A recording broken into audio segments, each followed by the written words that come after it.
Hello, y'all. It's been a while. We just saw a movie. We're in my car. Can't tell it's daytime. I'm gonna start driving. We just saw a matinee of The Devil Inside. The Devil Inside.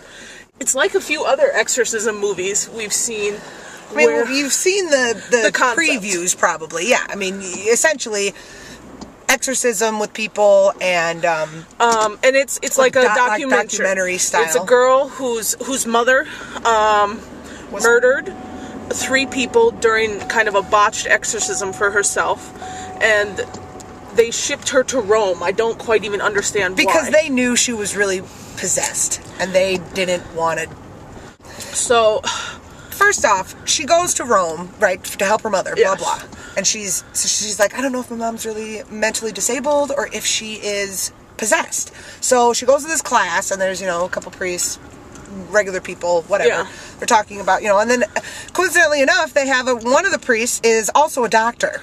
I'm also I thought it was good that they had one priest that was also a doctor. The other guy was a priest, but if they were really priests in Italy, there's no way they would have gone behind the church's back to perform exorcisms on people who the church had turned away. We don't know that. We don't know the culture in Italy and how hard it is to perform. Let's break it down here. She goes to Italy to see her mother. She brings a documentarian and him who and his I think camera. is a friend. Yes, Michael. And they go to see her mother, and the mother doesn't know her, and she's been diagnosed with it's creepy, split personality. And she goes to see her, and she's just weird, and she's clearly possessed. She's clearly possessed, or as they say it, she has split personalities. So, first she has to see a real exorcism with this one chick who was like killer contortionist. Yeah, so she goes to see the mother. The mother doesn't recognize her. She's obviously demented. So she meets up with a couple guys she met in the class, and they say to her, to understand the difference between mental illness and these are the 2 priests, the doctor. You have to see one, and you'll just know. I mean, it's not like there's no diagnosis. You'll just know when you see it. They bring her to see a real exorcism with the chick who is a good contortionist. She, they go down, they have her in the basement, she's all jacked. Is a really good contortionist, and then they have one little exorcism thing, and then she's cured. But it had been a series of exorcisms. I guess, but then the one that we see, she's all better. So, she's all better, the contortionist chick. Pretty cool exorcism. Pretty cool. Hemorrhaging from places that you don't want to hemorrhage from. Really cool exorcism. I like that one. I'm gonna put it all out for you. This kind of stuff scares me the most. Religion, exorcism, demonic. It scares me. I'm afraid it's gonna happen to me. Yeah, it could. And I don't like it. Very easily could. It makes me... and then she says stuff like it very easily could. No, it scares me the most. Out of any killers, monsters, slashers, religious exorcism, scary, it scares me the most. They see the exorcism with the girl, then they go to the mother again, and they figure out she's got 4 people inside of her, she's got crazy strength, da-da-da. So the mom's got 4 demons inside of her. This is where it starts to... fall apart for Maria. Get kind of hokey. So the mom's got 4 demons in her. It's a hierarchy. A main demon and his disciples. Oh, so they leave the mom. I didn't know that. Well. It was so organized. So they leave demonic possession is organized. So the mom's like asleep, and then the doctor's like, whatever, this is over. She's staying there. They won't release the mother. Then the one priest who's also the doctor starts acting kind of funny. He's a little funky. And then he goes to perform a baptism while acting really weird. And he takes the camera guy with, which I don't quite understand. Did he want to get him... He wanted to probably just get some footage. Of him performing a baptism. And I was like, he's going to kill the fuck. Yeah, he's going to kill the baby. Knew. And I thought it would have been really cool if he would have straight up she was punch the grandma in the face, take the baby, and rip its jugular or something. She was pretty pumped for dead baby. I was. I mean, I know it's a movie, so it's not really a dead baby, but it would have been badass for the movie if he would have killed the baby. That would have been even worse. But what he did do was he held the baby under the water. He, which you don't really see. It's way too deep, and just pushes the baby under the water. And people kind of sit there for a second, okay. Well, he's a priest. You don't think he's going to do and then anything. And then they're like, oh my God, let go of the baby. And it takes everybody.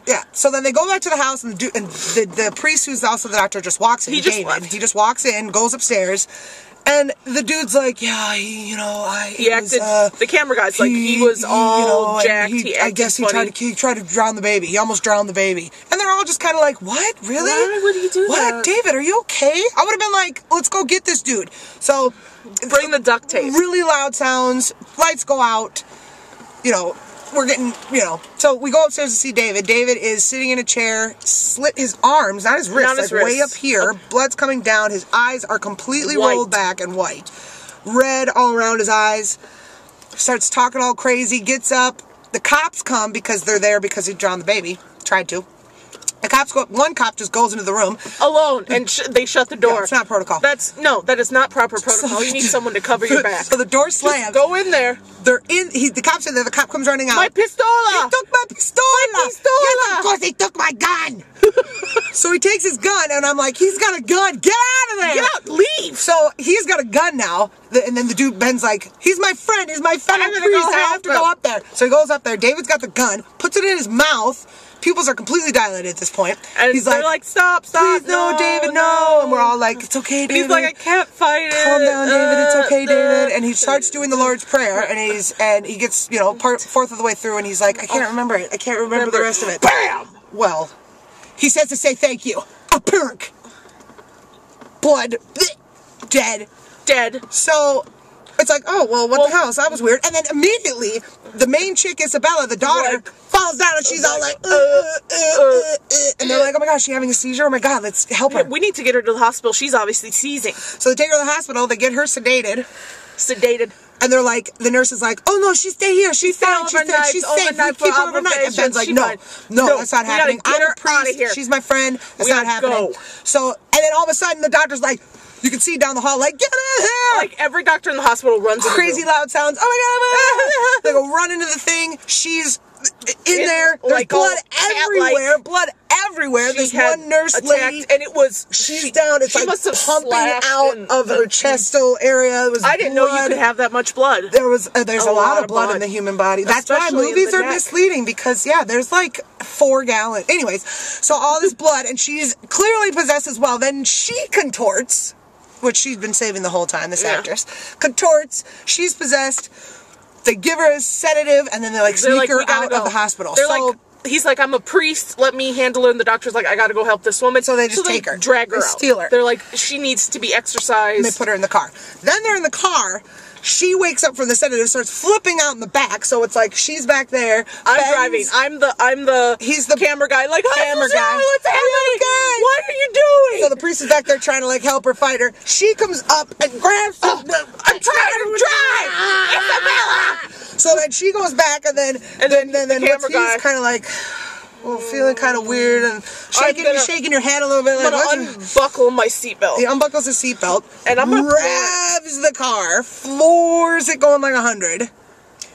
Oncoming car. Headlights. Michael! I just spit. Oh. I mean, bodies flying, car rolling, camera flashing, picture, and then dead. Everyone's dead. Movie's over. So what you're supposed to think is that the 4 hierarchy jumped from the mom to David the priest, then from David to Isabella, then from Isabella to Michael. And it was almost like it was like a virus, like spread by touch. What's that about? Little convenient. Now, I understand it jumping from David to Isabella when David shot himself, but Isabella was still alive. I'm wondering, she just gave Michael a little taste. The mom have one, and then one of the disciples went to the David, and then they all went. 3 went, and then 2 went, and then 1 went.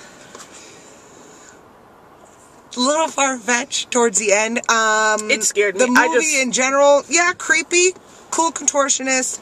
1 cool exorcism scene. I really wasn't scared at all. I was more scared in Paranormal Activity 3 than I was in this. I was more tense. There weren't any there were very few moments where it was jumped. It's gonna happen. There was very few of that. There was very few. Yeah. Good movie. Decent movie. I'd say go. If you like scary movies, I'd say go. You could probably wait for DVD on this one, but I mean, it was decent. It scared me. It was decent. It was entertaining. I'm scared.